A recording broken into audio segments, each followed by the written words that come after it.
Music Matters, War and Peace. How you feeling? Hi. Thank you Hi. so I'm much for doing good. yeah, thank you so much for sitting down with me and doing this again, barring the hmm technical errors we had last time.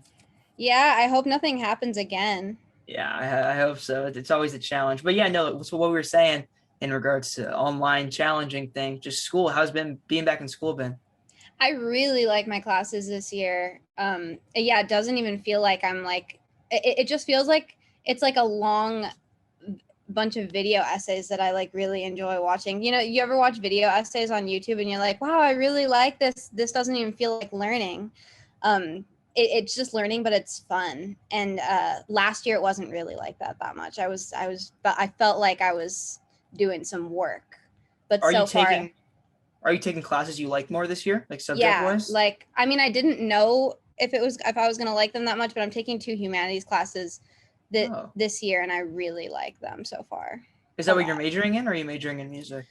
I think I'm gonna major in humanities. I'm testing it out so far. I like don't have any plan right now. Like for DVC, I haven't scheduled any like counselor meetings or anything. I'm just taking classes that I enjoy. But humanities, it's perfect because it's like all of the arts rolled up into one, and I really enjoy learning about art and literature. So Oh, that's cool. I didn't really like, to be honest with you, excuse my ignorance. I know like nothing about humanities or even like what the study really is. So I didn't know it was like art based like that. well, I mean, it's everything. It's art, literature, sculpture, film, and music. Everything is just like balled up into one. It's all the arts. It's amazing.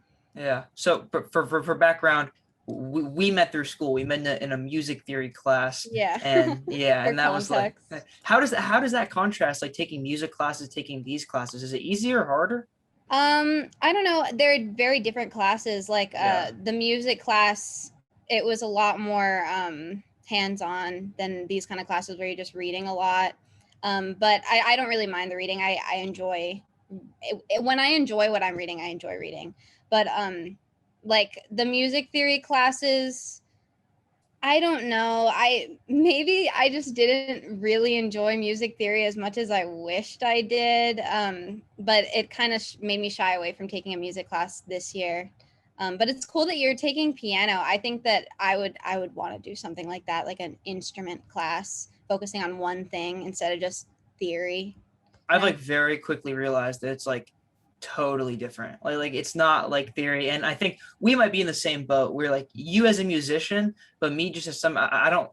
I never felt the need to call myself a musician. Like hmm I play the drums and like I play a little bit guitar, but I don't like record or anything like you do. So it's like I don't know if I'd call myself like a musician, but like nonetheless, what I'm saying is I feel like for somebody who I I know like I had no prior theory when I went into that class. Like hmm I had played the drums for like 4 or 5 years, but playing an instrument and learning based on hear or based on your ears and just learning songs, like learning song by song, that's very different than like learning the theory Yeah. behind something. Like how I learned guitar was I just learned a bunch of chords and then I learned that like those it's just like a slow descent. Like I learned those chords you can play these songs with those chords, and then I learn how to pick those chords, No, and then I me learn too. how to play Yeah. bar chords, and it's just kind of like a weird like descent. No, I mean, yeah, I've never actually taken full on music classes. I mean, I had a voice class when I was maybe like 8 or so, but that was only like a 2 month little program thing. Um but like I would always just play by ear, teach myself how to do things. And it's interesting that like I didn't really think about the fact that people who really like hone in on their own instrument, they have teachers who will teach them the precise way to learn everything, theory included, you know? So I just didn't have that theory background. I always was just I consider myself to have a good ear. I always just like use my ear to pick up on things. Did you like after we finished that class, making music since then? Have you found that anything applies? Like, has it helped at all? Yeah, I mean, it's interesting because I'll be like, "Oh, this is a step up from this. Like this is a fourth, and then I'm going to a fifth, and then I'm going back to a first because I'll realize that things are in key and I actually have used Muse Score and I didn't know about Muse Score before. I mean, I knew about it, but I never used it before theory class. So now it's helpful that I know how to actually like arrange music. Like I have a couple of piano pieces that are, part like on the album, like written down, and that's pretty cool to see. But yeah. Were you not like writing your music before? You're just doing everything by ear?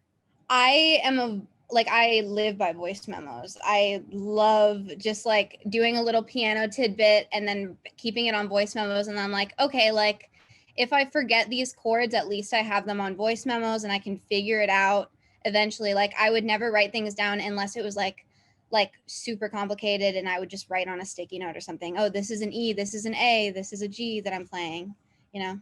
So there was never like, it's not like you were like writing music on staves. It's like you were pretty much just like saying like, oh, this is like an E or like this is a G, and just like writing the chords and the structures. Yeah, precisely. That's like more or less like the few times I've like messed around and written music before I like started Above the Bridge and realized this is like what I really want to do. That was the exact Uh-huh. thing I would do. Like Why I would don't just you why don't you make music?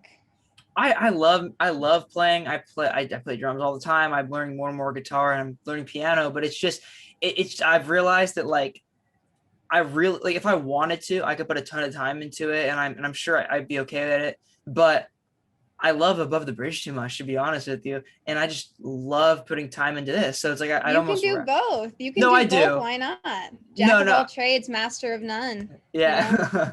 I mean, yeah, no, I think you're right. Like, I think there's plenty of people who do both, but it's like right now, at least if I feel like I'd rather put like a ton of time in something like that. Not only do I love, but like I do want to make a career out of. So it's like, not that I don't ever play music, like I do, but it's just more of a casual thing for me. Like, actually, something that's kind of interesting is like, I found that like, well, there was a period in my life where like I didn't have Above the Bridge yet and I didn't really know what I Uh-huh. wanted to do, and I was like, oh, maybe I'll become a producer, maybe I'll do this. And it was like doing like practicing then felt like way more of a chore than it does now. Like now it feels like more relaxing and I'm actually having more fun with it. Mm-hmm. Yeah. No, I mean, well, it's I think it's all about learned like muscle memory. Like when you know how to do something, everything just seems so much easier. Like I strayed away from Ableton for so long. Like I would be producing actual tracks that I would be like, okay, this is the end. They would be on the GarageBand app and like they would sound kind of shitty because it was just very limited, and like I was just like I don't want to use Ableton because I don't know how to even begin touching that. But once you like start, and keep going at it, like it's so much more fun when you don't have to put in work finding out how to do things that you want to do and just knowing how to do the things that you want to do. I can totally relate to that. Like that was like the same type of thing when I learned like the little bit of FL that I know. Not that I know very much, but I got to a point like back when I was like really thinking about like, trying to pursue some kind of production or something of that nature.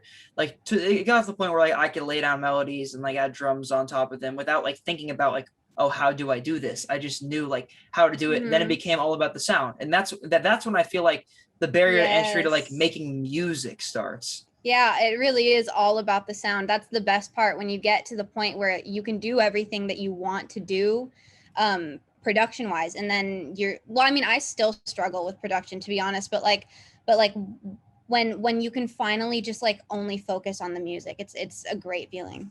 I think it's like that with anything too. Like I found Mm-hmm. the same thing with video editing for me. Like when I started, like I mean, I've been like video editing like since I was a kid. Like I used Me like too, actually. yeah, like I feel like a lot of people who were like quote unquote like raised by the internet, like just at some point they're like, God, I want to be a YouTuber. Like at some Mm-hmm. point, everybody had a little phase like that. But so I've been video editing since I was like literally 12 years old, and Yeah. I would like pirate like Sony Vegas, and I'd use like Movie Maker. And it's funny that like I think about this all the time. Like those early like footsteps of me doing that has like really translated into what I want to do now. But now it's like I've gotten to the point where in Premiere Pro I'm like I'm fluent enough to like open the program and say I want to make this. I know how to do it. It's just a matter of Mm-hmm. and then doing it. And that's when it becomes fun because it becomes less of a brain game and like looking things up. It becomes more just Yeah. like figuring out how I want this to look and how I want it to sound and how I want it to play out. It's less like, how do I do it? So it's less technical. You have Mm-hmm. to think about it less.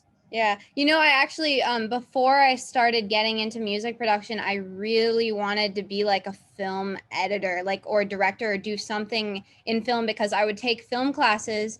And I remember I had a freshman year in high school film class, and because I would make like Vine edits. Like, I was like, ooh, I want to learn more about how to actually edit videos. And my teacher was like, you're a diamond covered in dirt. Like, you are just doing all of the fallacies that you can do, but you have all of this like creativity that's just like, that's you like, I don't know, like he was just kind of insulting me. And then it kind of took me to a place where I was like, okay, I'm not gonna pursue classes like this, because I had trouble, like I was late and I had no drive for school, but I was still doing things that I wanted to do creatively. But it's funny that you mentioned video. I really like video. Did you have trouble with grades and stuff in high school, or were you just Oh kind of yeah. not focused? I have really bad attention problems. And like in school, I would try to keep up with the class. And I just like everyone has different learning styles. I am not just a visual learner. I have to be visual and auditory and kinesthetic in order to get something in my brain that I really want. And if it doesn't interest me, I'm already like out the door. Like I won't pay attention.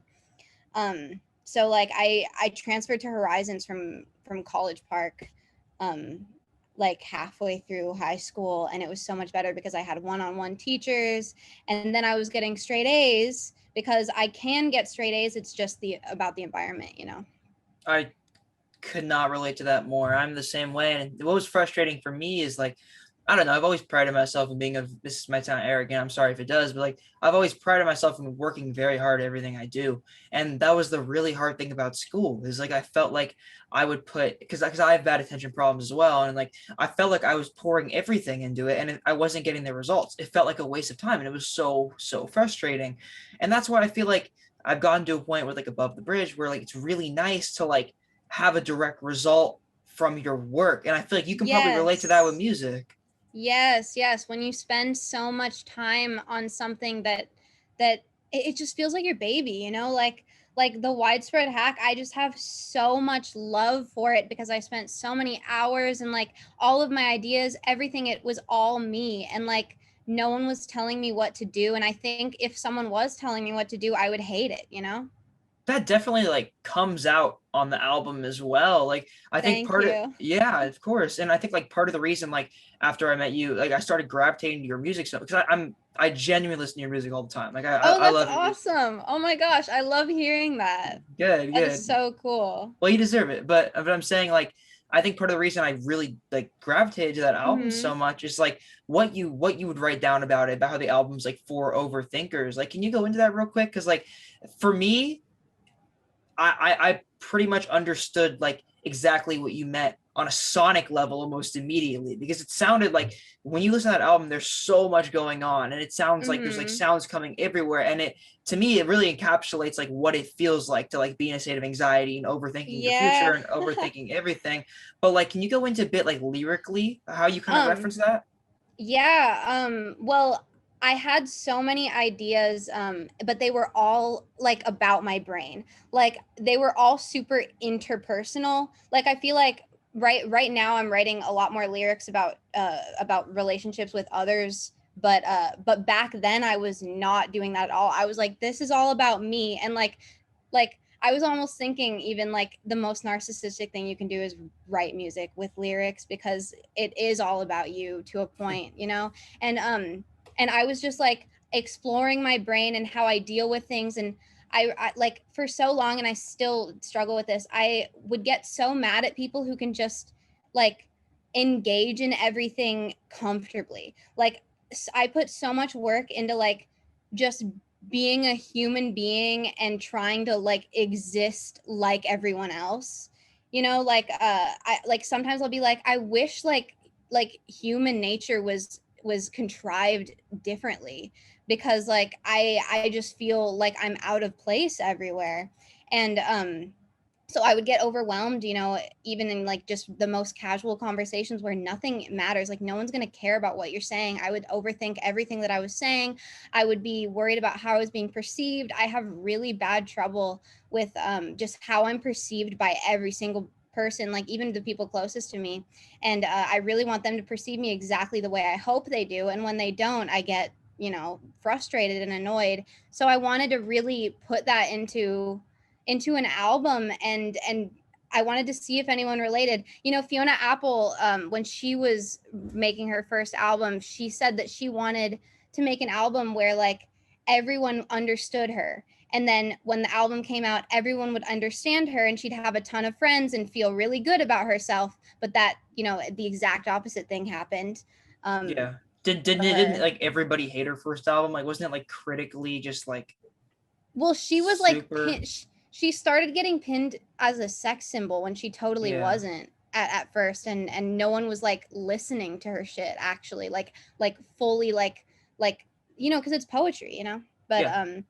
yeah, I like to think of my lyrics as just poetry that I put to words, and I know that's like obvious because that's a lot of that's like what music is fundamentally. But yeah, I'm a really anxious person.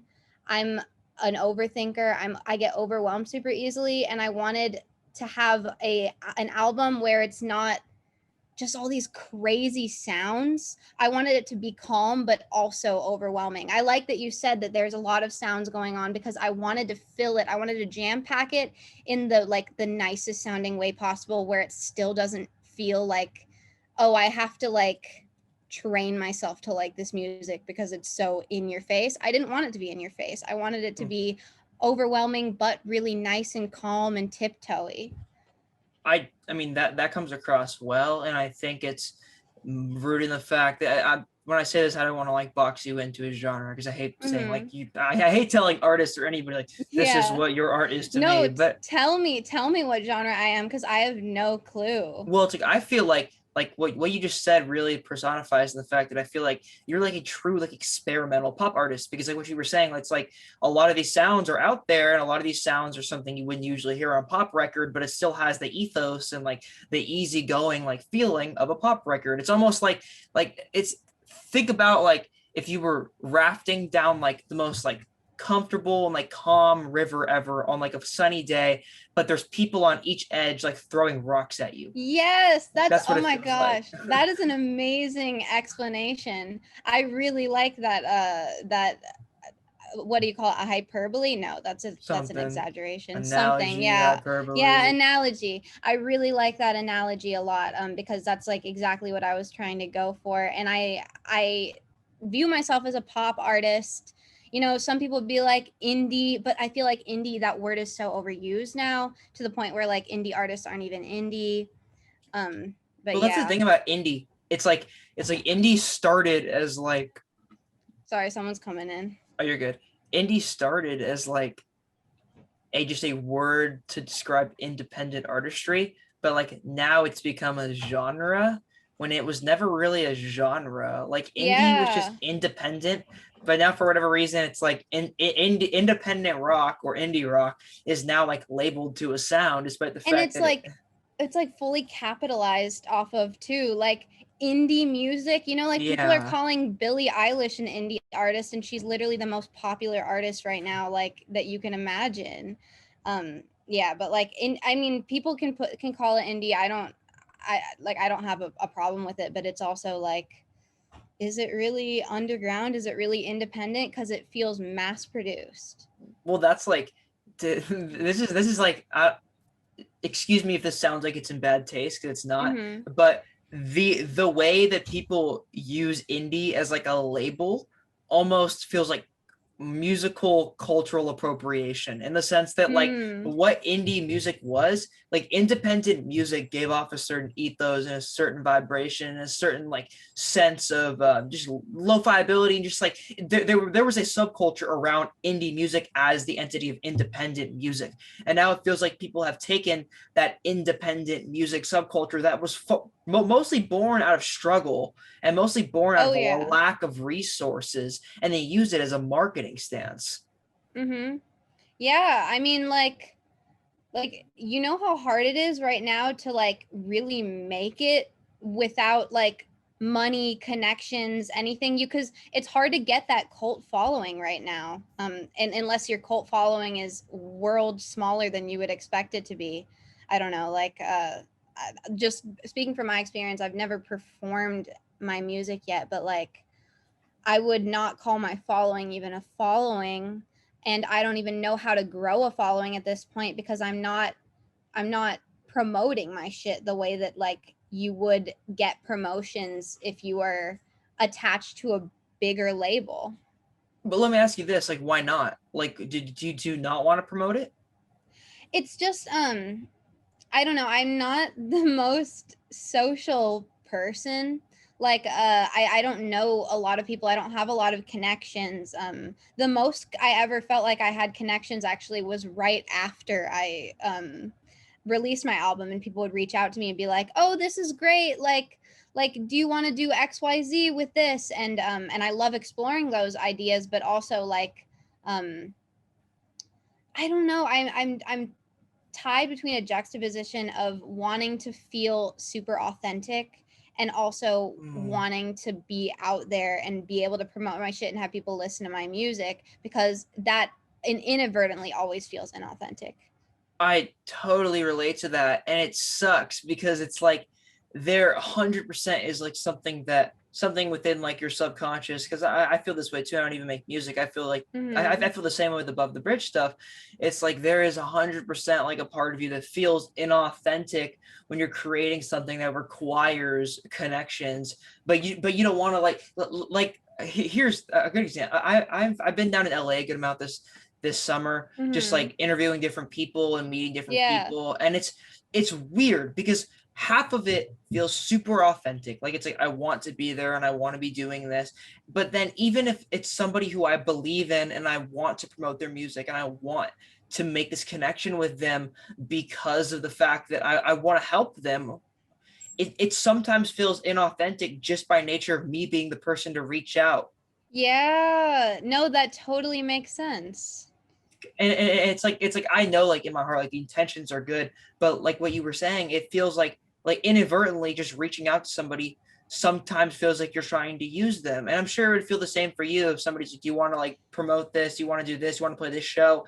It must feel kind of hard to like balance it and be like, do I want to, or do I want to because like they want me to, or like Hmm. just like Well, there is, I mean, there's two sides to the coin. Like it is about business. Like, and I'm realizing that a little too late in the game. Like, I have an album out, and like I'm working on my second one all alone again. I realized that I probably should have made more friends, more connections, done more like feature stuff with other people, done more collaborations, because it's all about like who knows who, and who's going to listen to this person, who's going to listen to this person, who's going to listen to this person. It's a bunch of just like synapses that just go a bunch of different ways with people, because it's all about it's like just a long like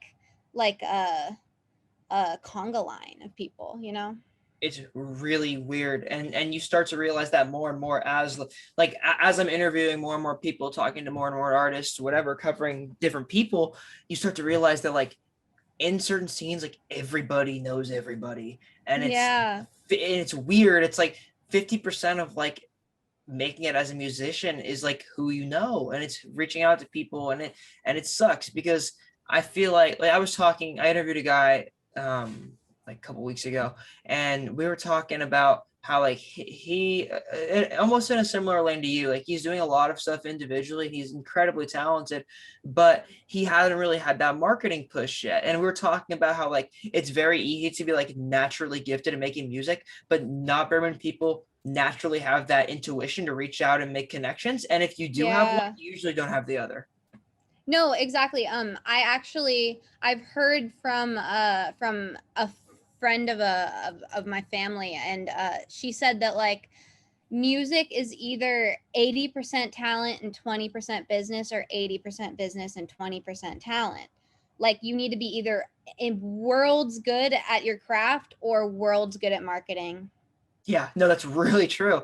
And it's like if you want to be talented enough or good enough to where if you're at that level, if you're at the 80% talent, 20% business, you're so good that you could never talk to anybody in the world and people would reach out to you because one person would hear your music and it would just transpire to 10 because they're just that amazed by it. Mm-hmm. and it would just Yeah. spread that naturally. Yeah, and I feel like that happened a lot more a long time ago. Like especially with live performances, when live performances were a big deal. You know, people like what you're saying with the underground scene too, like people would just go to whatever show they wanted to, and people still do that, but like streaming is just like taking over everything. And you know, it's hard to get people to stream your stuff online because online is so big and there's so many people doing everything. Yeah, I kind of got a little off track there because I didn't even know what I was trying to say there. I mean, that's another reason why, though, I think you should give yourself a little more slack, because it's a lot easier to push your music when you can play shows. It's just a lot easier. And it I'm doesn't even matter how big the shows are. They could be small and it's still easier. Yeah, and it would, and small shows are still fun. That's what matters most, I how fun it love is. small shows. Like I'm so stoked that I'm gonna be able to once this all gets a little more under control, like we're almost at the point where I can start performing shows, and it's gonna be so fun because there's not gonna be that many people there. I'm gonna feel it's gonna feel more personal and like intimate with all of that. Like if I was doing big shows, I wouldn't know what the hell to do, you know? Like I'm still starting out doing stuff. Like a lot of people get thrown into the industry by connections, and they have a hit single or a hit album, and then they have all of these people coming to their shows and they're not good performers yet. You I've know, seen it. it I've matters. seen it. Yeah. It matters, like just growing that audience the right way. I don't know, maybe, but like and I don't even know if I need that big of an audience. Music, I would love to do it full time. I would love to have it be my thing, and that's only what I have to worry about. But I don't think that's realistic for me. And I wish it were, but like I'm perfectly fine being a niche artist. I think it's realistic for you. Really? That's Yeah. nice. Yeah, if I if I just get more connections, if I do more of the business stuff, I gotta like get someone to help me with that. I I don't mean, do know. you love it? I do. I mean, I love Then I think it's making realistic. music. Yeah. I don't know. Thank I you. feel I could, because I feel like that's more important than anything. Because I feel like the important thing is that you keep making and you keep creating. Because everything else can come later. The important thing is you keep going and you keep creating. Yeah. Have No, you I made any actually. plans? Go ahead. No, Go no, no. ahead. You go. Oh, I was saying, have you made any plans to go ahead and play shows after COVID? Like, or are you kind of waiting till stuff's a bit more in the wraps? I have loose plans to do it. I know that me and Aaron, you remember Aaron from the class, we're gonna try to do shows together, just like piano and drums, or maybe piano and bass, because Aaron also plays bass, but piano's like my main instrument. Sometimes I do guitar. Um and it's going to be really like, it's not going to sound like my album that much because my album is a lot of production on Ableton that I Electronic can't stuff. replicate. Yeah, but it's going to be more like acoustic performances that are going to feel a lot more raw. I'm hoping that are going to feel very just like nice and like singer songwritery, because I don't have enough people that I can form like an actual band with, you know. You grew up in the Bay Area, right? Yeah, I've Did you always been here. have you gone to a lot of shows here, a lot of smaller shows? I would say no. I've been to a couple of small shows and I really enjoy it. I've been to like my music taste. I had a weird awakening with my music taste. I was always a person who would get obsessed with artists, like you know how it feels to just full, like music is great that way, where like you can like feel yourself like fixated on like just a specific band or like song or album. And I would do that, but it would be very surface level, where I wouldn't be inspired by them. I would be like, "Oh, this is great," but I would take it in as the whole thing instead of like really listening to different instruments and like sounds. So I wouldn't try to find nice little local bands and local shows the way I would now, because like I just wasn't into it like that. And the concerts that I would go to see were concerts of specific people that I was really into that were also pretty wildly popular. Like I was really into Gorillaz. um I saw Brockhampton live. I Was that in like March or whatever last year? No, this was Or like two? I was a sophomore. I don't really listen to Brockhampton anymore, but I was really into Brockhampton, so I was like I have to go see this one. It was this one festival. But yeah, I liked their Saturation trilogy. Yeah, I'm seeing them in April. I'm so pumped. Oh yeah. No, Saturation I trilogy to me is like what I don't know. To me, like Brockhampton is like artistically the best hip hop group of the past 10 years. wow. I don't know who I would. I mean, hip hop group, like there. I can't like think of like groups, but I wouldn't call them the best hip hop artists No, of group for yeah. sure. Not artist. I mean like specifically group. Definitely not artist, but Mhm. yeah, group wise. I was I could totally see that. I definitely haven't delved into their stuff in a long time, but but it would be an interesting like blast from the past. Even though it was like 3 years ago, but like Mhm. I really did like their stuff. I was also like, you know what's funny? The other day, me and my friend, we were like obsessed with 21 Pilots in middle school. Like back when it had this like did you ever like were you ever part or like witnessing that like crazy hold that 21 Pilots Yes. had on teenage girls? Like it was 150%. insane. And I drank the Kool-Aid and I was fully part of that, like the blurry face era of 21 Pilots, where I was like I knew all their songs. I was obsessed with the lore. And like I don't know what the hell they're up to now. Like I'm not a listener anymore at all. So we were like, me and my friend, we were listening to 21 Pilots, like all the old songs that we missed, and we were like, wait a second, why are there things that we missed like completely over our heads this time? Like they have like themes of religion and like just this juxtaposition of like the devil and like heaven, and we like it completely over our heads because we were 13, you know. It's funny. um I was just and like talking about this with mixing of somebody genres. else. Sorry, yeah. You're good. Go ahead. Really, that's funny. No, yeah, but but But yeah, like I, I need someone to like fully like do like some sort of like essay or like novel or like documentary on 21 Pilots and like that specific like 2015 era, because like it was crazy like how obsessed everyone was with them, and I was part of it, you know. it's fascinating. I mean, we're the same age, so I definitely like.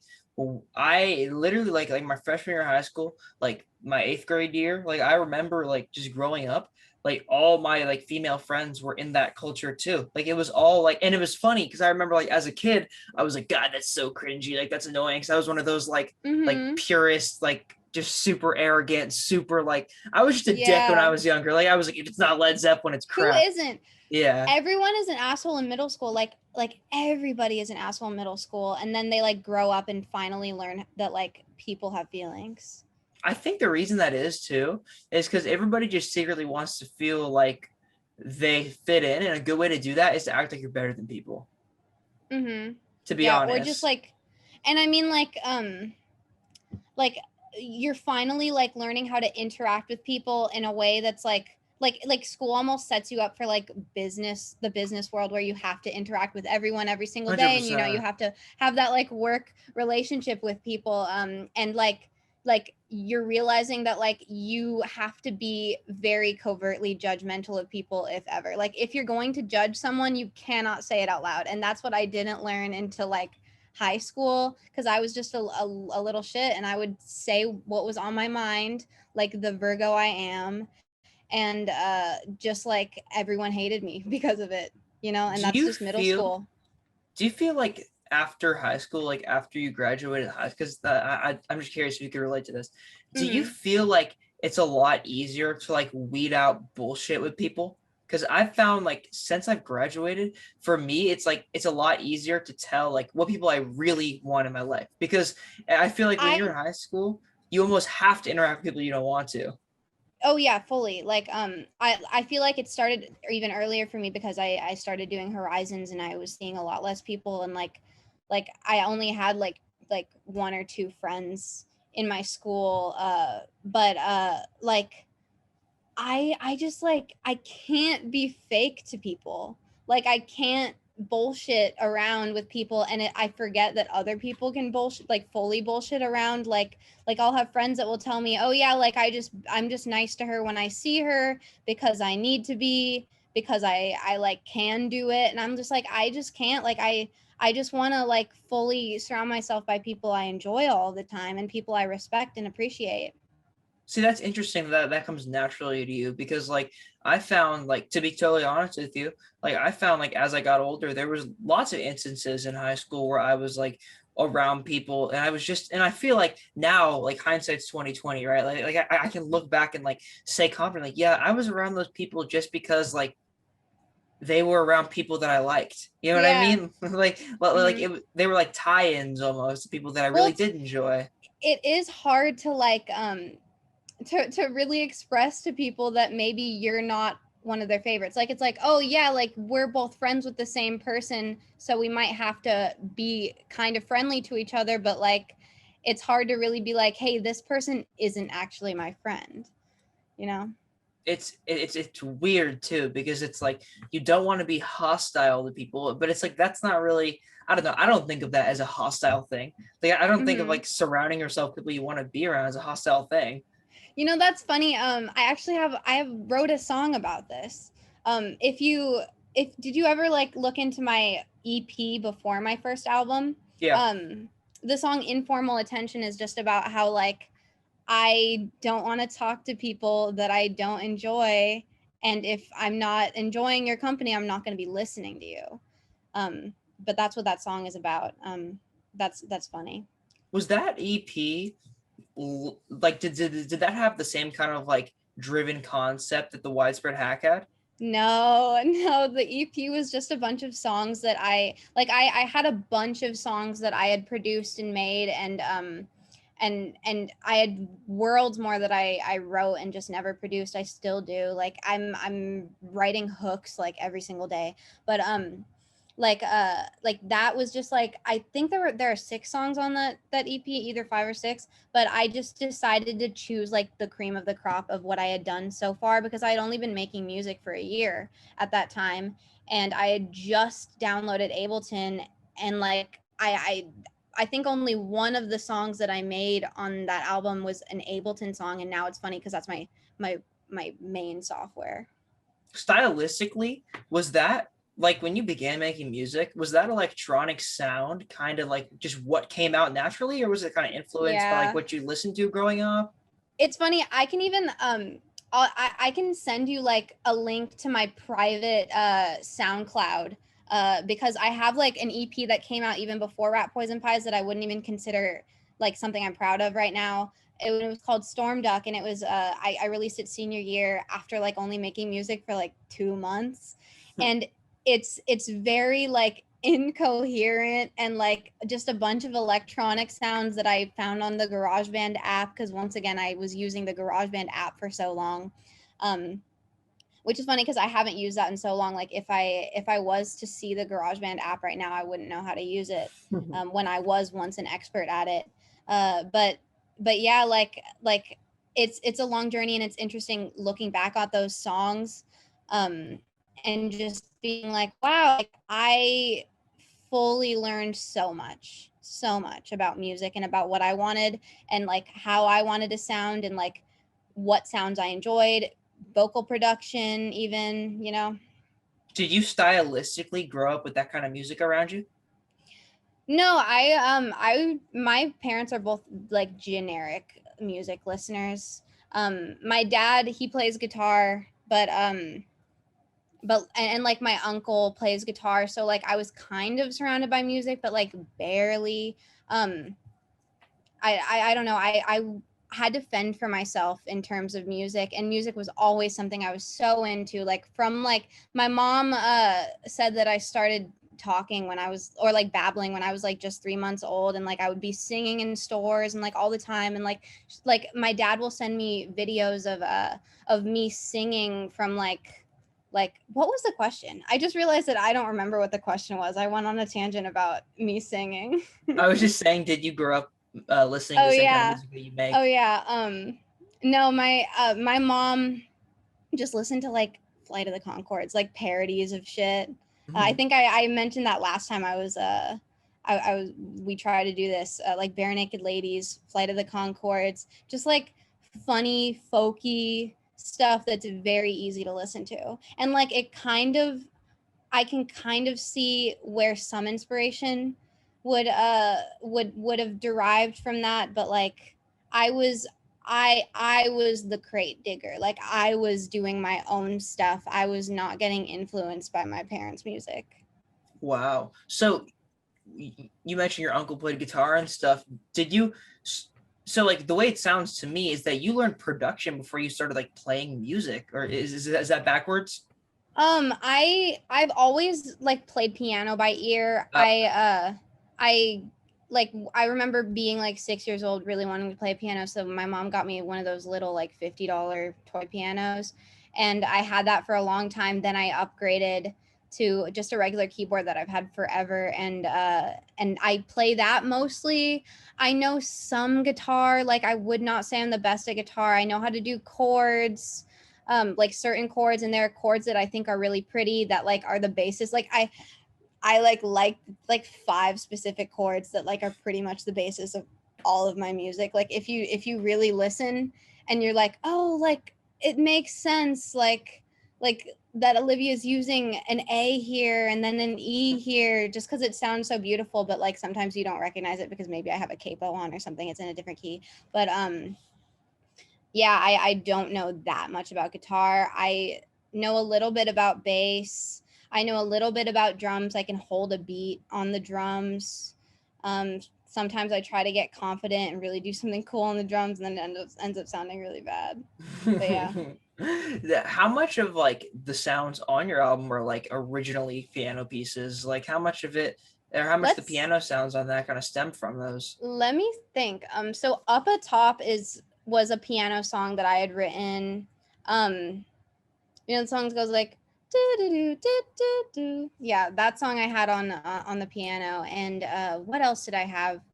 Um, oh, I know C for Cerebrum was a guitar song, and I made that chord progression so long ago. Like the beginning of senior year, I remember I was at Aaron's house and I was just like, oh hey, like look at this chord progression I just thought of right now. And then he was like, whoa, that's in 7/8. I was like, I I don't guess know I'm what that awesome. means. Yeah. But In 7/8, that's funny. but yeah, no, I would always try to, I love like broken time signatures like that, just like things that like are trying to surprise people, like things that aren't the most danceable. um what else? I know that there's more piano songs on the album. I'm trying to think what is on. I mean, I can play Wasn't Open on the piano, but that was after the sample. Like that's a Wagon Christ sample that I used. um the album is very sample driven. Like a good portion of the album is all samples. How did you learn how to like dig for a sample? Like how did you? Because that was funny earlier. You're like, I was the one digging the crates. I'm like, that's a sample Mm-hmm. term. like Mm-hmm. like that's like an old hip hop sample term. That's what they would say. They'd say like digging the Yeah. crates, like going and like digging through records in a record store, like trying to find stuff to sample. Like were you just putting things together? um it's in like I know that a lot of people will sample stuff that they don't actually listen to. Mm-hmm. They'll sample like an old like 70s R&B song, like it's like a Roberta Flack song that they don't actually listen to apart from like their sample. But most of what I sample is what I listen to. Like I sample Boards of Canada a whole lot on the album, and it's songs that I listen to all the time. It's songs that I'm like, oh, this is really cool. I wish I made this, and then I'm like, oh, I can. Like I Yeah. can turn this into something else. Um, like I remember thinking there's this one Cocteau Twins song, Alice, that I sampled for Wasn't Open. The end where it's like do do do do do do do do, like the piano part. I was like, that arpeggio is the coolest arpeggio ever, and it makes me really sad and like feeling a lot of emotions. And I was like, you know what? I'm so jealous about this that I'm going to just steal it. Someone said, good artists copy, great artists steal. I agree with that. Hmm. Do you ever get like has anybody ever like questioned like your use of sampling? Because like I know like other sample based artists, like there's some people who are just like, no, if you're sample stuff, like you're stealing. Like, what are your thoughts on that?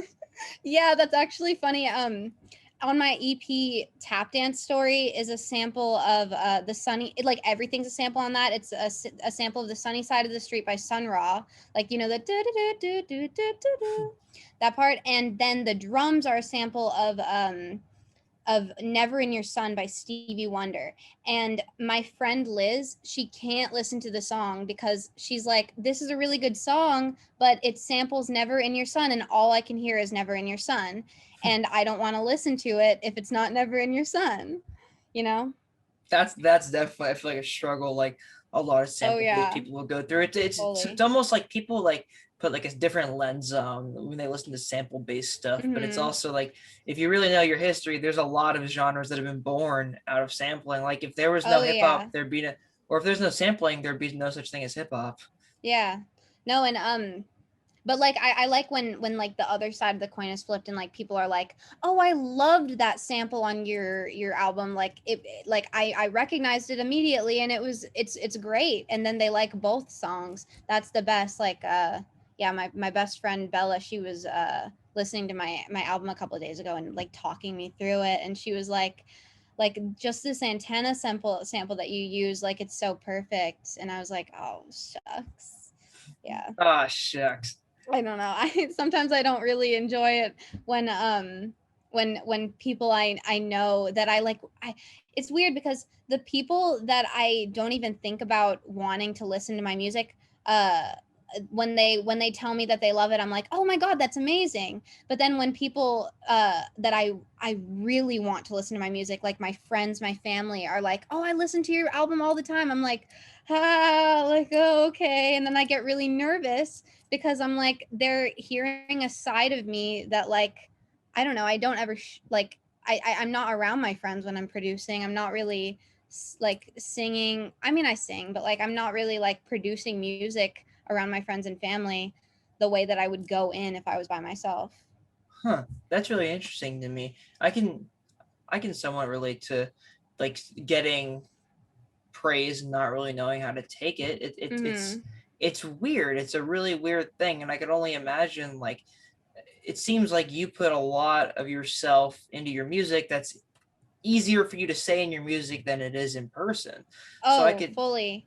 It's super hard to be that open without a you know backing instrumentals where like it's almost like a buffer, you know, like I could just go up to someone and say, hey, I'm really anxious and insecure about my friendships with people, and then that's like kind of stupid and lame. But then when I mean not really, but like but then when your vulnerability is like put behind music in almost like a melodical sense, like I don't actually say, oh hey, like I can't make friends in Toulouse long division, but that's what the lyrics are about, even though like I say shit that's super like just random and like poetic, and like it's just a bunch of metaphors and allegories that I do, instead of just being like, hey, this is this, I'm really vulnerable right now.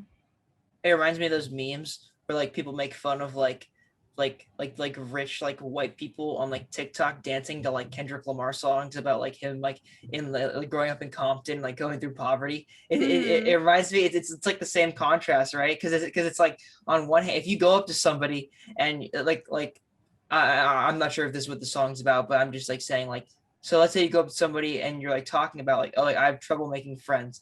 They're not Mm-hmm. going to be like their mood's going to be very different Yeah. if you say that or if you go up and you play them like C is for cerebrum. Like they're like those are going to be two very different reactions, you know what I Mm-hmm. mean? And Yeah. that's the weird thing. It's like what about like our mind just like buffers out like the meaning and like the ethos of lyrics when they're lyrics instead of words. I like your use of ethos. You've been using that a lot. I like that word.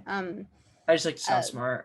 yeah, yeah. I've been trying to like throw in some $20 words in here, but $20 words. yeah. No, no, fully like it's almost like a mask, like Yeah. because no one's really thinking about it. I mean, at least I think so. I mean, people definitely are now that I think about it, but like no one in my head, no one's really thinking about the fact that it's me. And then I'm like, oh, this is so much easier to write about myself. And since I'm such a big like I love talking about mental health. I love talking about how people's brain works, psychology, and sometimes it can be overwhelming. But in music, if you talk about it and like add some, padding, add some stuffing into the mix, just some like Add words some that synths. might, yeah, exactly, like some drum, like a catchy hook. It's powerful, like yeah. It's that I completely agree with your statement about like Kendrick Lamar and how like all these white people that are listening to it like aren't actually processing the lyrics that he's saying, because he's talking about black violence and like oppression. It's just, yeah. I mean, how could they? Like how could I sit right now in a suburb and like in a nice house, and I grew up with like two parents Mm-hmm. in a middle class suburb. How And could I? fully get it. You can't. Yeah, you can't. It's impossible. And that's No. one of the things that I think is so cool about music. It's like I don't really have to get it. You know what I mean? Like Mm-hmm. No, and like I'm also guilty of doing that. Like I loved Kendrick Lamar when I was a freshman, sophomore, not even paying attention to his lyrics, just like vibing. Um, but yeah, but that's exactly what it is. It's the accompaniment of music makes it so that you don't have to actually listen to the lyrics and process the lyrics and think about it so hard. do you think about how people perceive your music in the same way you think about how people like perceive you? Like, do you like want people Completely to different. get that message, or do you like not really care? I want people to get that message on a very surface level, because if I went in depth about just how I like think about things and how I interact with people and how like my struggles with everything, it's overwhelming to tell strangers that are listening to your music, um, and strangers just in general. But with music, it's it's so consumable, and I like that people know a little bit about who I am like that. Yeah, I mean that makes sense. I Mhm. it, it's a very interesting thing. It's hard to like fully because I, I think it's just like a weird perspective. It's like weird to look at like somebody as a human and a musician, and it's something that we so often don't do because we don't have to like know these people personally. Like I can be a big fan of like you were saying Kendrick Lamar. I could be a huge fan of Kendrick, and I can like say, oh yeah, Kendrick's struggling, but I don't have to like feel that because I don't know Yeah. him. You know what I mean? No, yeah, you separating yourself from the music. It's fully a thing, but like I also like that like you can also do the exact opposite. You can Mm. really put yourself in that person's shoes and try to think about everything that someone is saying. And you're never gonna actually get it because you're not that person. So like music is worlds important for people expressing themselves, but realistically you're never going to fully understand what someone is, even if you formally analyze it, symbolically analyze it. um you'll get right back where you started eventually. I know you make a lot of like visual art too. Like, Mm-hmm. do you put like your own feelings into that in the same way you do music?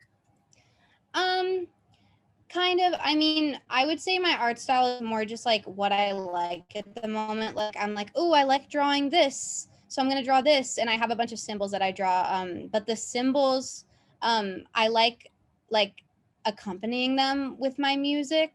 I don't know. I think of like a couple of my art symbols, and I'm like, oh, this reminds me of this particular time when I was making this song. This reminds me of this part. Like I have just this one symbol that I put on a shirt that just reminds me of like fully of like the beginning of when I was making my album, just because the time period lines up. Is that where your album art came from?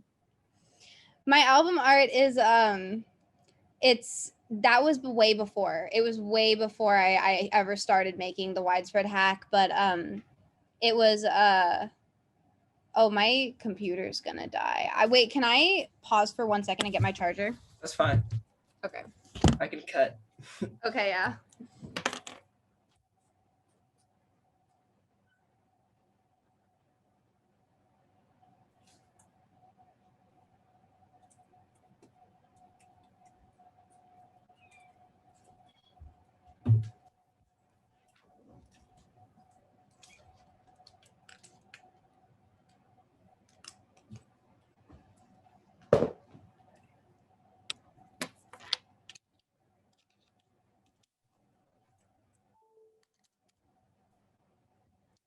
Oh, All right. speed charger. I know, I was running.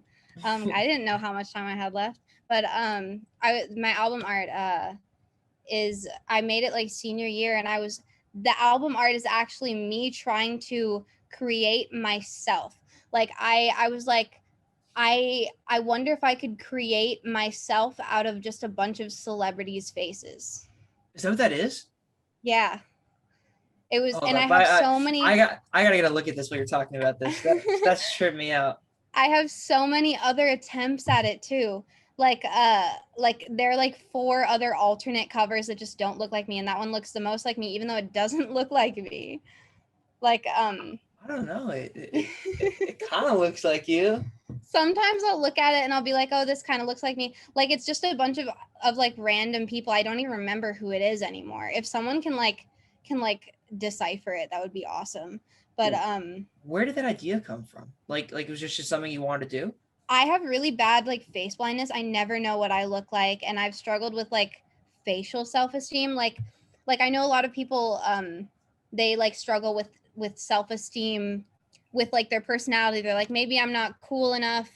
Or like their body, they're like, maybe my body isn't that good. I wasn't ever super ingrained in that. I was just about as ingrained as like everyone else, like who regularly experiences that. But like but like my face, I have such a love-hate relationship with my face, and I have no clue what I look like to this day.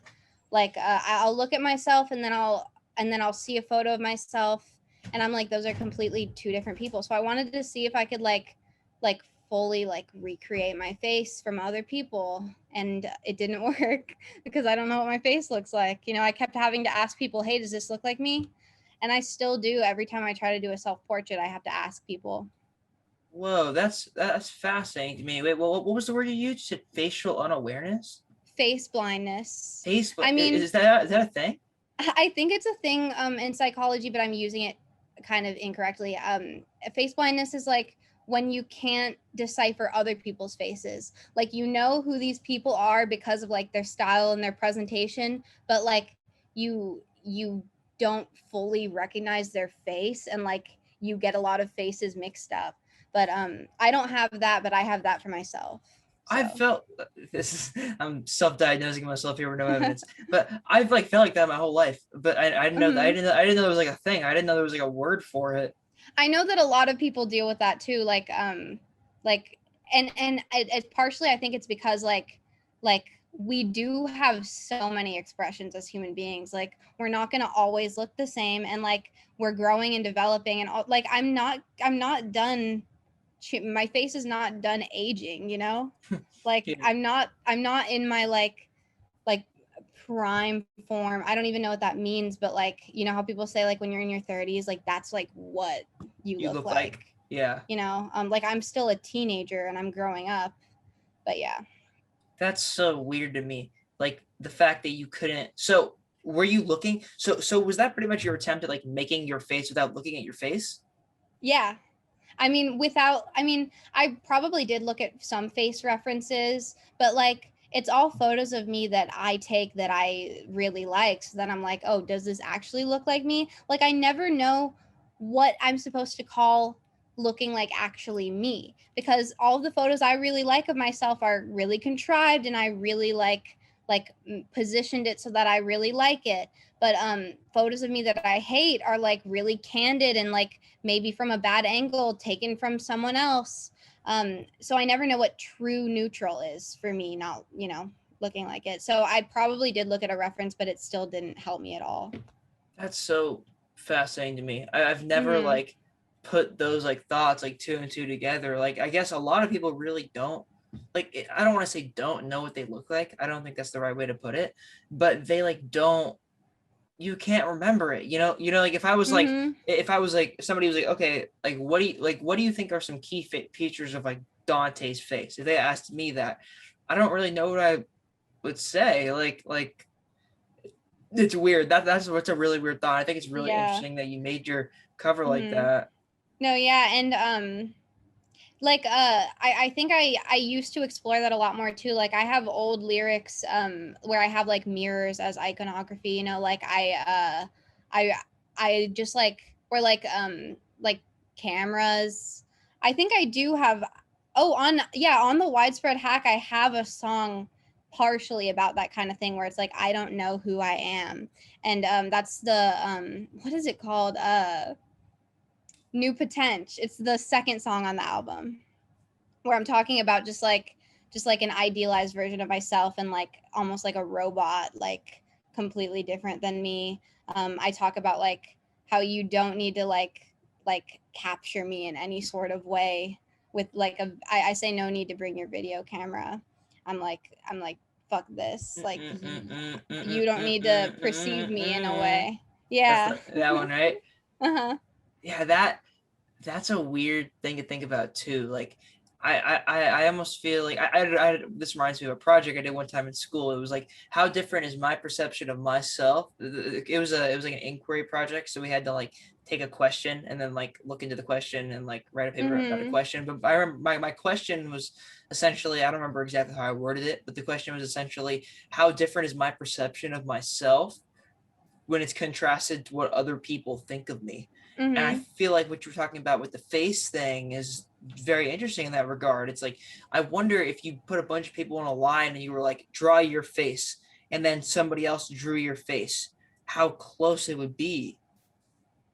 Yeah, especially from memory, like yeah, I mean everyone just like views you differently. And I'm also assume that, you know, I have a theory that if you told someone you that doesn't like you to draw your face and you told someone that loves you Oh, to draw your face, you'd probably get a better photo from like either a more accurate or a nicer looking one from someone that loves you. That's almost guaranteed. I would think Um so too. But I feel like another interesting thing too is like when I think of somebody, right? Like if I'm thinking of like, let's say like I'm thinking of my mom. I mhm. don't like when I visualize, but not visualize, but when I think about my mom, there isn't an image that pops into my head. Maybe I'm just not like a Really? yeah, maybe I'm just not like a visual thinker, but it's like I just think of like the essence of like what like she is and like how Huh. that Do makes me you feel. I have a follow-up question. Can you picture anything in your head like an apple or like a landscape? Yes, but I have to like sit there and think about it. Like if you were like picture an apple, I could say here and I could be like, oh, like an apple's Like could red. you tell me like yeah, the texture and the color? You know, that's a thing called like aphantasia or something when people they can't fully like think of pictures in their head, images, like they need a reference. They can picture like the ambiance of everything but not actual like pictures. Like if I were to say, "Oh, like think of a frog riding a bicycle."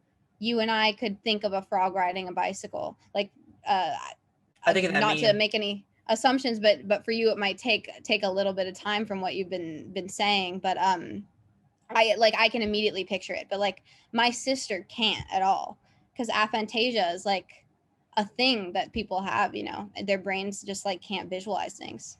I've never heard of that. And maybe that's and I mean, I'm not sure if this would align or not, but maybe I'm a very like auditory learner. Like I Mm. need to hear stuff. And I think it's part of the reason I'm driven toward music more because like Mm-hmm. I've had like we were talking about earlier, I've had problems with attention my whole life.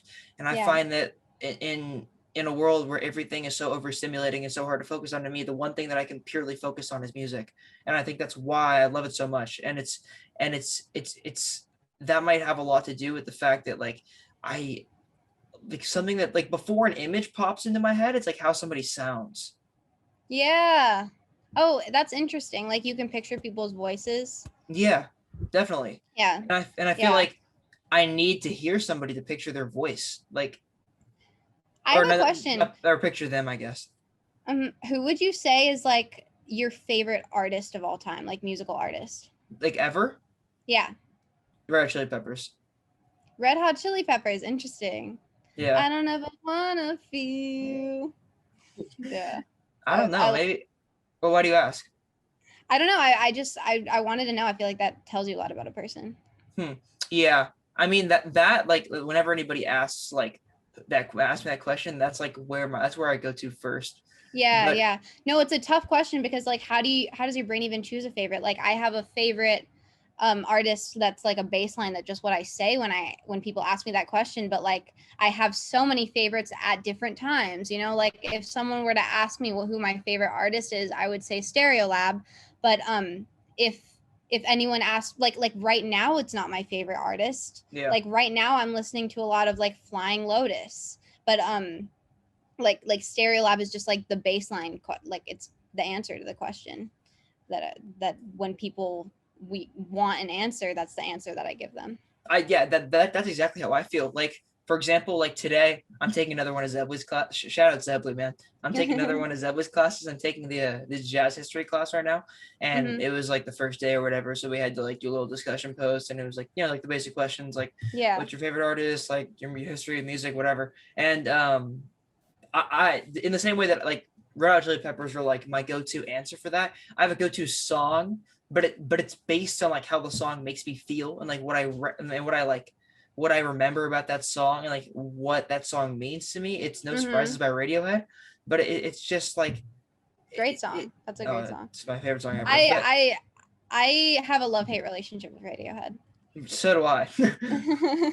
I'm not even like a huge Radiohead fan. I just love that song specifically. Uh-huh. I really like Tom York, he has a solo album. I don't Enema. know what it's called. No, no, no, no. It was way before that. It was maybe like 2007, but it might be called Black Swan, but I know that there's a song on it called Black Swan that's just so good. But like that was just like a random thing that I was thinking about. And I also like the song that he did for the Twilight soundtrack. I make video essays for Above the Bridge a lot, and Hmm. one of like, and that's another aspect of like the brand that I want to like eventually develop into something a lot bigger than it is right now. But one of the first ones I ever made, like 2 or 3 years ago, was pretty much about, or it was less time than that. It was like a year and something ago, but it was about something that's very similar to that. It was about like, I just made a video about like the question, what do you listen to? And I Yeah. pretty much just like analyzed like, oh, like what does it mean to like ask somebody what do you listen to? I hate when people ask me what I listen to because, like, Yeah. how am I even supposed to answer that? I listen to a vast amount of things, and I'm sure even you listen to way more because you're reviewing music all the time and like making sure that you have that relationship to music for as a critic perspective. Because like I only listen to what I like, but you probably listen to what you do and don't like to evaluate it uh, unbiased. Well, I find Um, that listening to things you don't like and like consciously like going back and listening to things you don't like and giving them another try to see if you like them now, it really makes you appreciate the things that you like more. Yeah. Oh no, definitely. Like and like it also makes you think about like the details and everything. Oh yeah. Like I did have I talked about my music awakening very briefly, but like before then, I would never like just listen to the details of a song. Maybe every now and then I'd be like, "Oh, I like that one part," but it was never that specific. Like I will like I'll listen to an album and I'll be like, I love the way they used the Rhodes and the way they tuned the drums. And I'm like, what am I saying right now? Like that like completely from I have producer brain, you know? Yeah. That's another funny thing too. It's like I found see because like now like it's not even like I'm not reviewing music every day like I used to be. Like now like I'm Hmm. doing a lot more interview stuff and just running things behind the scene. There's a lot more other people who are like reviewing music for Above the Bridge and stuff. So I'm not as often. I'm not sitting there and Uh-huh. reviewing an album as often as I used to be. But I found that when you get really into that state and really into that mind state, it sometimes makes listening to music casually a bit harder. Oh my God, I completely agree. I could not agree more. Like, I'm such an asshole sometimes about it too. Like, Me too. I will be casually listening to music with friends and I'll be like, I hate the way they did that just now. And they're like, what do you mean? I'm like that 2 seconds, that 2 seconds where the bass just sounded off and like they had that dissonance. I was like, that's stupid. And then I hate the song because of it. I mean, I don't hate it, but like, I'm just like, this isn't a good song to me because that 2 seconds that I don't enjoy. And I also like, I'll listen to Aaron's music from my ear and try to be really unbiased with it. But I'll tell him the good and the bad. And like, sometimes I'm a little hard on people. Like, I'll be like, cut out the lows. Like, it all sounds very bassy. And then he'll be like, but what if I want it that way? And I'm like, oh, right. Like, it's not just my brain that matters when I'm listening to music. It's everybody. And like, if I didn't have that producer brain, I wouldn't have said that at all because I wouldn't have cared and I wouldn't have listened that way. But yeah. That's another thing, like I think so cool about music. It's like the subjectivity of it all. Like I've argued this with so many people. I like to my grave I will take the opinion that there's no such thing as a good or a bad piece of music. There's only what Yeah. somebody thinks about the piece of music. I've always It's the felt same that. thing with art. Same Mm-hmm. thing with visual art, you know? Like I would argue that when people put just a blank white canvas on, you know, in the MoMA, that's not art, but other people would disagree because there are symbolic, you know, analyses of different things that you could say about everything. That's why I also hate when people write reviews from when people write reviews but they state their opinion as like The something that's thing. not an opinion. Yeah, like the Yeah. thing. You know what I mean? Mhm. Like I would say I'm pretty guilty of doing that sometimes though. Like I'll definitively be like, "Oh, I don't like that band. Like that's a bad band." And then mhm. in my head I'm like, "Oh, like maybe other people like it and I shouldn't say that." Because I don't know, like it's very easy to get judgmental with it when you have that brain and you think you like understand everything about music because I totally don't. I don't know the first thing about music still. Like it's just the what I prefer about music. So why am I judging it as if I am some sort of like high-end, highbrow critic? I mean, that's another really cool thing about music. It's like there are few art forms that are like as endless as music. Mm-hmm. Like you will never ever run out of stuff to listen to, especially in the age of streaming, right? It's Or like stuff you to write. Like yeah, that like too. I don't know. I don't know when the hell I'll write my last song. Like Hmm. if ever, you know. Can you think of yourself and like visualize yourself in a time where you're no longer making music like at all? Honestly, like right after I made the widespread hack and I made put it on streaming, I went through like a dry spell of like I had no motivation and like I'm just now getting that motivation back to make a second record. I don't even know what the hell I'm going to do right now with it, but like it's just a bunch of abstract ideas and like random piano, you know, melodies, but like I started working and like that would drain my energy. My friend left for college and then I had like not that many people that I was hanging out with and like I had no inspiration because I wasn't living life the way that I wanted to live life. And so I was like, maybe music isn't for me anymore. Maybe I just did it all and got it all out. I expelled it from my body and I don't know, I was kind of foolish to think that because obviously I'm going to be a musical person forever, not to sound, you know, arrogant, but like music is a part of me, you know. Is that usually where you pull inspiration from like real life experiences? Yeah. Well, I pull inspiration just from how I deal with things, and that was like all of the widespread hack. And right now, I would say that I'm mostly writing about intrapersonal relationships with other people. Like yesterday, I was really inspired to write a song about like a song where nothing is depressing, a song about my friendship with my best friend, and I've been writing songs about like I have a song written about my mom which is a little bit too confessional, which I need to like actually like tone down, you know, because it's hard. Like you can't, it's like, you know, it's like being a writer, a nonfiction writer. You have to like express yourself in a way that you are being vulnerable, but you are also not hurting anyone's feelings. That's a really weird thing to think about too, because there's lots of people who like lose friendships and like lose Yeah. relationships because they try to write a song about somebody without like mentioning Oh, who they yeah. are. And it's honestly like if you are a writer, if you are writing as much as one who is a songwriter would feel inspired to write, then you're gonna write about like failed relationships and failed friendships and like hardships and like everything's on the table, nothing's off the table. And that's why it you know, you have to be a little bit forgiving of musicians almost if they're gonna write songs about you. You know, like I understand why I like the first thing I think of is Taylor Swift. Like everyone's always like, she's writing about her boyfriends. Like, cut her some slack. She's literally a writer. You know, she needs to get her inspiration from somewhere. And it's tough because it's like, how do you contrast like you like I don't want to say like writing about somebody else like for profit, but like you writing about somebody else and then a byproduct of that being that you profit off that music. It's just a weird slippery slope too, because Oh it's like, yeah. what is the person that you're writing about like supposed, how are they supposed to react? It's weird. It's a really weird thing. You know what I do? I mean, like I assume other people do it, but I've already written about people a little bit. Like a lot of like random lines in my songs are like indirects at people that like are fully inspired by that person. I just don't tell them, you know, because they're never gonna know.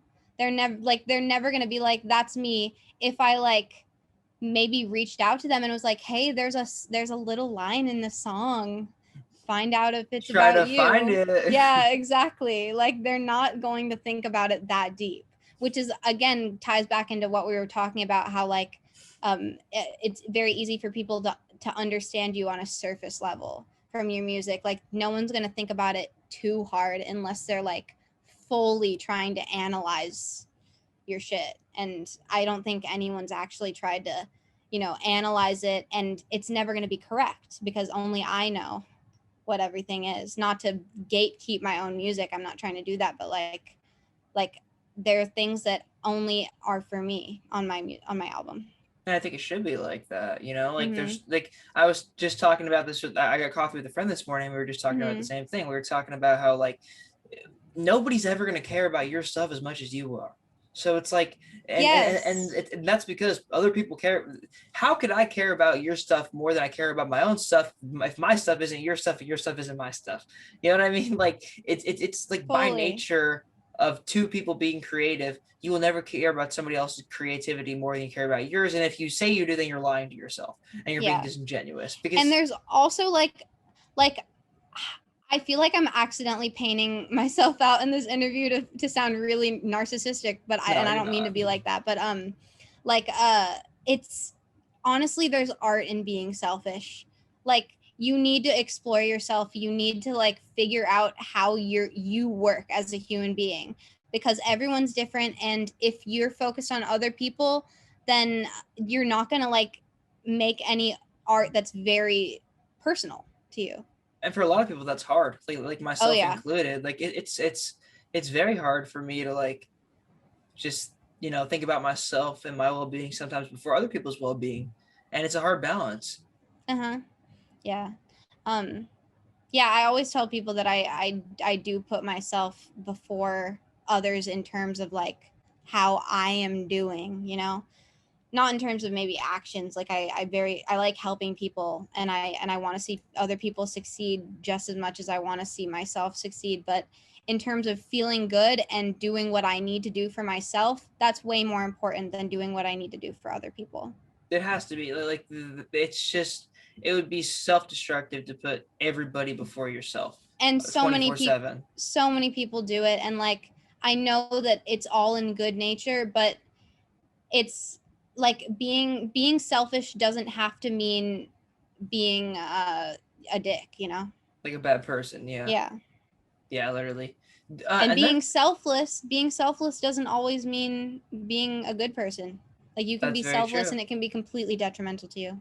Well, another thing too is like you can be selfless, but like deep down you have like Yeah. you have like some selfish intention. No, exactly. People who are selfless, but not truly and I feel like sometimes you can totally tell with people. Like, why don't you own up and just be like, hey, I'm just a regular person. Like people who act like they're so freaking selfless, but they have selfish desires. It's okay. You don't need to push down those selfish desires because we as human beings are inherently caught up in ourselves. I mean, admittedly, there's been times where like I've done something really nice for somebody when I'm feeling really bad, but admittedly, sometimes it's been just to make myself feel better. Like, Yeah. like because being nice to people makes you feel good. I know there's a term for it, but I learned about it in psychology last year. Like where like because there would be all these experiments where people would be doing good deeds just to feel good about themselves. They would, you know what they would do? They would stack good deeds on top of each other. Like it's almost like a human being needs to feel good about themselves and feel like they've done something good for the world once a day. And then once they've done that, it's like, okay, I can neglect everything else. And that's what they showed it with these experiments. And like it reigns true. Like human beings love that very quick satisfaction of feeling good, like you're doing something good, and then you can neglect it, you know. That's fascinating, and I feel like it also comes as a byproduct of us being such like social and such like us just being creatures that rely on other people. And it's Mhm. like as a byproduct of that, you want to make other people feel good just as much as you want to make yourself feel good. Mhm. Yeah, and there needs to be just a balance, like a perfect balance. And Yeah, no. I feel like I can't like completely pinpoint when I've written about that, but I know I have written about people being selfish. And Thinking about everything. yeah, I mean, uh I don't know. Like I can also with me saying that like my meaning is my own meaning, sometimes I change the meanings of my songs to certain things. Like some things have fundamental core meanings and like an actual message that I was trying to get across, but like some like bridges and hooks are like completely random, and I'm like, oh, this could mean anything, and I can spin it the way that I want to, you know, just depending on the time. Like open-ended questions. Yeah, yeah. Like later in time, Mm-hmm. you're like, yeah, no, this is what this means now. Mm-hmm. Well, I That's mean, funny. I didn't have the concept of the widespread hack like thought up in my head when I started making it. It just like became what it was and like halfway through I was like, "Oh, like I've had this idea in my head for so long." I was like it's almost like I was like unconsciously writing a story, and I didn't even think about it that way. But yeah. That that's fascinating because I feel like there's a lot of ideas like that they sometimes I feel like all my best ideas are already in my head. I just need some kind of stimuli to bring it out. Mm-hmm. Yeah. I have some writings that I did for the album, because the album to me it's damn near like a thesis of like the first thesis that I've done in my life of my actual like delving actually into my personality and like really thinking about things that hard. So I have a bunch of just like random art pieces that I view as part of the widespread hack universe, and like writings, and I wrote literally a full 10-page story about the widespread hack that no one will ever see, because now I read it back and I'm like, this is embarrassing. But like I have the whole like plot in my head as if it's a movie. I don't know if that's really weird, but like it definitely was very like needed to I needed to expel it from my body. I mean, I don't think it's weird, and another thing too is like, it's it's actually really interesting because to me it's like the album and like the lore behind the album and even the album cover is like it's like a one gigantic exploration of yourself. It's like if I Yeah, could be as that's what it honest, is. yeah, it's like if I could like self-reflect as intensely as I possibly could, like this is what it would be. But you And know to what? me, Oh, sorry. No, you can go.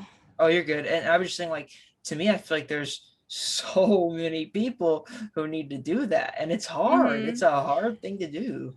but also how do you come back from that? That's what I think that's Hmm. why I had like that huge like writer's block for so long, like after I finally was like, this is done and this is finished. I couldn't like get anything out of me that felt like it wasn't part of the widespread hack. And so I was like, I want to be done with the widespread hack. And I have a bunch of songs that I would put on the widespread hack that I don't have out, that I'm never going to have out because they missed their chance, you know, because they didn't make the final cut. And yeah, and it's tough when you do such a case study on yourself, um to write about anything else. Did you ever And I'm find yourself? trying. Did you find yourself like after you made the widespread hack, like overanalyzing everything? Because it's hard to, because the thing is like, because okay, the thing is like everybody needs to self reflect, right? Like Mhm. it becomes very much a problem when you eliminate self reflection from your life and you just kind of coast along and become complacent with things in your life that you might not be okay with. But where is the limit? Like when do you start self reflecting too much and just stop living? I know that is something I struggle with all the time, because anything can get so like meta that you're just thinking about it on like a million different planes. And it's tough. It's very difficult. And I think that I did most of my self-reflecting that I wanted to, you know, complete all of the, it's like therapy, you know, almost, but that I wanted to do before everything was out. So when it came out, I was almost like smooth sailing for a bit, and I was like, oh, like there's not a single thought in my head right now because I expelled it all out of my body into this work. Like I don't need to think about myself right now. And I almost like felt myself getting boring. Like I was like I that is probably why I had such a big writer's block. Like when you do such a big project like that where everything's on the table, it's very tough to like get to feel interesting again and feel creative Mm. again. So I'm going a completely different direction with the way I'm writing right now. It's just like it's about other people, and I don't want it to be like a shit talking album, you know. So I'm gonna try to keep everything very like from a respectful standpoint, because I definitely have things that I want to say about other people and how they affect me, and like even like society and how it affects me. But I don't want it to sound like I'm this is me again, you know. It's just my commentary this time.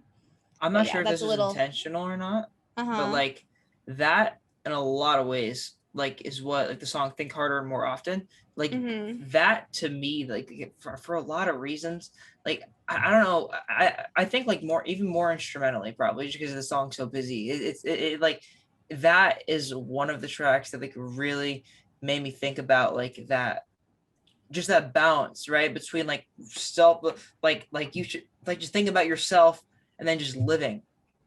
Uh-huh. No, that is fully just me telling myself, "Hey, you got to do this." Like you got to like Yeah. explore yourself. Um yeah, I really like that track. That is probably one of my favorite tracks. I think my favorite track on the album is either that or Crane Stayed, or maybe Breaking Habits You Enjoy, just cuz like that song is really emotional for me. But Think Harder and More Often, I actually have like a million drafts of it. Oh wow. Um, yeah, like that song was not finished until like the very end. But yeah, What is Breaking uh, Habits you enjoy about if you don't mind going into it? Breaking Habits You Enjoy is about indulgences. Like it's almost like the gluttony part of the album where you're like it's damn near me telling myself that like you have got to end this album. like that's almost what like exactly what it is. Like I'm like, this is the end of your self-reflection. Like you have all of these habits that you do that are detrimental to you, that are making living life way tougher. So you have to like shut all this down. And yeah, that's, and like the very end where I'm talking about like in the like I have a lot of iconography with like doors and rooms and like small spaces and windows and like pathways in my album. It's like all supposed to be about like confinement in your head. So it's just another like aisle of you exploring yourself. Mm-hmm. That's so Like fascinating to me. it really is as if it were a house that I'm in. Like I can visualize it in my head, like damn near the world of like the widespread hack. Like I can see like it's just like this giant gothic mansion that like I'm just like going into a bunch of different rooms for. I'm finding all these keys for. I'm trying to like, and the whole thing is just my head, you know? So as if like your brain's like a maze, like your house is Yeah. like a place to explore. I mean that definitely comes across in like all the different aisles that you just talk about yourself too. Mm-hmm. So you said Yeah. so you said the music you're currently writing is more based in like other people. Is that probably what you're gonna Yeah. center a new project around? Yeah, and like it's not even like intentional. Like I realized that literally last night. I was like, "Oh, everything I've written is about someone else and like how I like am affected by that person." Like I have even like people that like aren't in my life anymore at all. People who like I literally have not spoken to in years are like coming out in lyrics on my album just because like I guess that you know when you have a flow state of writing, like you don't even think about it in the moment, and then you realize, oh, like I was fully writing about these people. So like I think I said like a little bit ago that like I don't want this to be like the shit talking album. Like this is probably gonna feel like gossip, this next album. Do you find yourself like analyzing other people and their actions as much as you analyze yourself? No, and the weirdest, and this is what makes me feel selfish sometimes. I analyze people's actions in relation to myself. Like I will be like, Wow. how did this affect them? uh but like how is this going to change me, and how did this like affect, like how did what affected them affect me, and like it always bounces back off of each other. And that's how I deal with things, I guess. I mean, I feel like a lot of people do that. Like, I have trouble when somebody's talking about themselves or like an experience they had, like trying to, come up with something else to say about what they said without talking about my own experience. Because sometimes I feel like I'm very like I almost feel like I'm making stuff about myself if I like compare somebody else's experience to mine. But Mm-hmm. it's hard to like I know what you're saying. Like, I know what you're saying when you say that you think about other people and what they're going through in relation to yourself rather than only in Yeah. relation to them.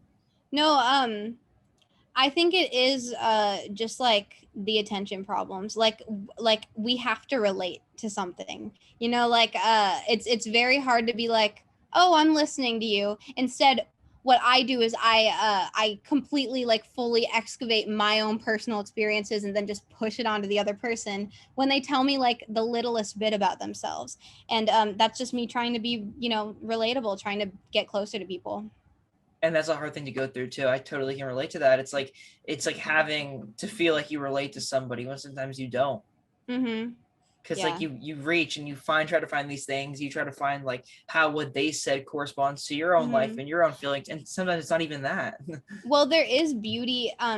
What I've realized in quarantine and even before widespread hack was like fully formed is that it's so great that no one can fully relate to each other. Like you're never going to find someone that you fully relate to, and like as much as you wish you can, you can't. And like I have gone through like grief stages thinking about that. I'm like I wish that I could just come across somebody who would fully understand me and I never have to like explain anything about myself ever again, because then like I'm just being fully understood every time I speak, but that's not going to happen ever. So, But it's then it it's gets the to the hard point truth. where it's like the like kind of what you were saying, like how there's beauty in that. Like if you find somebody else that totally understands everything you're saying without you ever saying it, then like what is the point of being with that person? You know what I mean? Mhm. Like, what is the point of being No, around somebody who exactly. Because also like it's a part of my personality to just analyze things and like completely like communicate exactly how I'm feeling to someone and try to get them to understand even though they might not. Like it's really like I don't know, I think that communication and language is like the best thing ever, you know, like it's really a blessing that everyone can communicate with each other, you know. It almost makes me think like, what if we couldn't? Like, Yeah, well, I mean, I think I was watching a video where they were talking about early primitivism and like how we had really like lightning fast short-term memory and reflexes, and we could like apes right now, they can memorize like 50 numbers in a row in like that are like shown to them in 2 seconds, but we can't do that. And it's because we had the trade-off. It's called the cognitive trade-off theory. And it's like about how like if we had never discovered language, we would be a lot more agile and have a lot quicker reflexes. But since we have the ability to communicate with people, we don't need oh, that. so almost like an adaptation. Yeah, an adaptation, but a trade-off, because we don't we're losing something, but we're also gaining something so much more important, which is language. Like if we had never had language, we wouldn't we would not be the dominant species. You know, there would be no dominant species if we couldn't talk to each other. Well, that is something that really sets humans apart. It's like our ability to work together. Like Yeah. humans would not be like the planet dominating species if they weren't able to like build cities together and hunt Yeah. together and do all these things together. And that's all about communication and collaboration, and it's very beautiful. You know, you see collaboration in other species. I'm getting really biological. You see it in other species collaboration all the time, but they are not communicating with each other. And you know how like people say that dolphins have a language that they'll understand each other, like other animals just have sounds. They don't fully form these bonds with people that we as humans can make, because like we have all the words in the dictionary to express how we're feeling, but other animals just have sounds. And I know that dolphins, like people suspect that they have a language that they can communicate to each other with, which is why they think that dolphins are super smart, because you can't be incredibly smart without knowing how to dictate, you know, your thoughts. I mean, I have a hunch that like the only reason that we are able to do that is simply because of the fact that like we are sentient and we have consciousness and other animals don't. Because I feel like the whole act of like listening to a word and knowing what it means is simply like what it makes you feel. Because like what distinguishes like a clump of sounds and a word? It's how it makes you feel. I think about this all the time, actually, because I have pets, and I always I wonder if this cat feels jealous of this other cat. And it's like this cat probably doesn't feel jealousy because they don't even know what jealousy is. Like maybe they feel like a very primitive form of envy, but like jealousy is so contrived now because of our language that like we have all of these words to specifically define it. And like jealousy is just an example, because it's everything. Every single word has a definition that we can fully base it into, you know. That's bizarre. And it's if we didn't have like a big book that told us what these clumps of sounds mean, it's like, would there be organized language? I mean, who knows? Like it had to start somewhere. Like I'm Like sure music's a there was. language. Yeah, music is a language. And like it's interesting. I never think about music as like a language in terms of like people who like understand music from a very scholarly standpoint will talk about it completely different than the way like you and I are. Even we have some background knowledge on music, and then two kids talking about music, completely different, even though we're all listening to the same thing. That's true. And I think that's why like it's so it's funny like the way that the way that a certain chord or a way that a triad makes you feel is so rooted in sound. It's like sometimes I think like what is like that why does that make me feel so different than that? Yeah, I mean yeah, it's crazy because that's everybody. Like everybody can understand the difference between major and minor chords, even if they have no experience of music theory.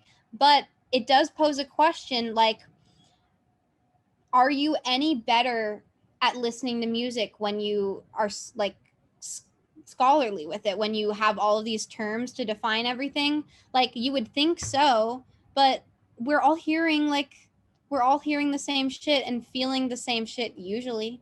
Like, I mean, I know that like some people will find other songs sadder than other songs, but when we hear a sad song, it's pretty like typical that everyone's going to be like, that's a sad song. But it also bears the question, like, maybe you're better at listening to these things when you don't understand them scholarly, Yeah. because you are more able to like fully process what the raw feeling that comes out of you is because of the sound you're hearing. And we kind of talked about that before, like music theory and how it how it affects you in terms of like making music too. Like if you know nothing, then you are a blank slate and you can do absolutely anything you want. But then with music theory training, you know what's happening all of the time, and that could be a box that you're putting yourself in. It definitely could be. Definitely, if you're like, if because there's beauty in making music that's more emotion based, and there's beauty of like outside of making something that's emotion based, something that's topical based. And that's what I think like shines so much in your music. It's like that it's so topically focused, and it's like it really is like one of those albums that you listen to and you get something different out of it every time, because it's a true like exploration of like what you think of yourself, like what Olivia thinks of Olivia, and it's, and I'm really excited to hear like like what you think about other people, like the take on it in that sense. Yeah, and no one's ever gonna know that I wrote about them unless I'm doing like a completely good song about someone. Like, Yeah. if everything I say is good about someone, then I will let them know. But I know that like I'm going to like be talking about some people in not the best light in here. Dang, I am like fully, I sound very mean on this interview. I really hope that no one thinks, oh damn, this girl is gonna just be a mean person on her next record. Just Like, subtweet me all over the next album. I know that's what it starts out as, but hey, I never know. I never know what's gonna actually happen. And I'm in such beginning stages with my album right now. But knowing me, when I write lyrics, they don't really change that much. Like on my initial stage of writing, I rarely ever change words like the days after that, because like I'm just like, they're so like, this is the first thing that came into my mind, and like this is exactly how I felt at the moment, so like why change it unless it like really needs to be changed. I mean, unless your feelings about the actual person or the actual matter like develop, you know what I mean? Like, if sorry, it reminds me like I had written Philosophical Nyan Cat off the Rat Poison Pies EP when I was a freshman in high school, and it's about it's about this random dude. Like, it's a love song about a random guy that I had a crush on when I was 14, and like it just like stuck, and now it just has all of these like all this sentiment to me. And it's beautiful like that, you know, like you can write lyrics and years later it can mean something completely different to you, even though like fundamentally you meant something like specific when you wrote it. and it's weird how those things develop, and it's so it's just kind of cool, honestly, that you don't know like what a song you wrote 5 years ago is gonna mean to you in another 10 years, and it's kind of, it's almost like a big like musical time capsule. It's kind of exciting in a sense that like that something can mean something different to you.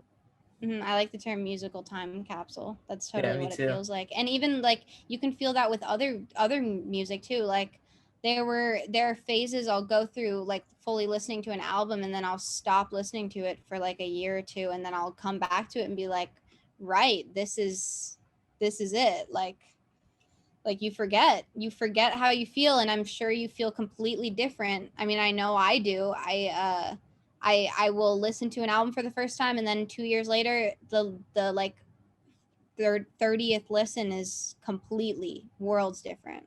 And it'll be different in different ways too. Like sometimes I'll listen to an album and I'll love it first listen, and then I listen to it a year later and I can't stand it, or it'll be the opposite. Like I'll listen. There's so much music I've listened to, and the first time I heard it, I was like, this sucks. And then like a year later, I'm like, I love this. Yeah, that was me with I'm I'm trying to think. I didn't have a thing to say. I didn't have an artist to say. I was hoping that it would just come out of me. But like that's me with a lot of artists. I start something and then I really don't like it, and then it just like forms into something that has meaning. Uh, but yeah, it would be cool if I had an example then. It'd be cool if you had an example. It's funny. All right. Well, I'm very excited to see where your music takes you. Thank I you so really think much. your project's great, and I think if you start promoting and start pushing a little more, like I really think this is Yeah. music that people get a lot out of. I really do. Yeah, Yeah, and thank like you for doing this. I appreciate it. of course. No, it was really fun, and I know that we got really like philosophical a bit, talked about some science, some philosophy. Multiple That's subjects. You gotta it go was in every fun. direction. Mhm. It was. Well, Yeah. I appreciate you sitting down with you. It was great talking to you.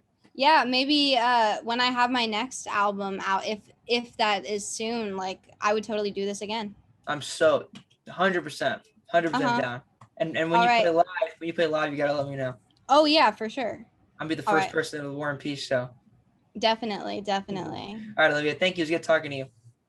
You too. Bye. Bye bye.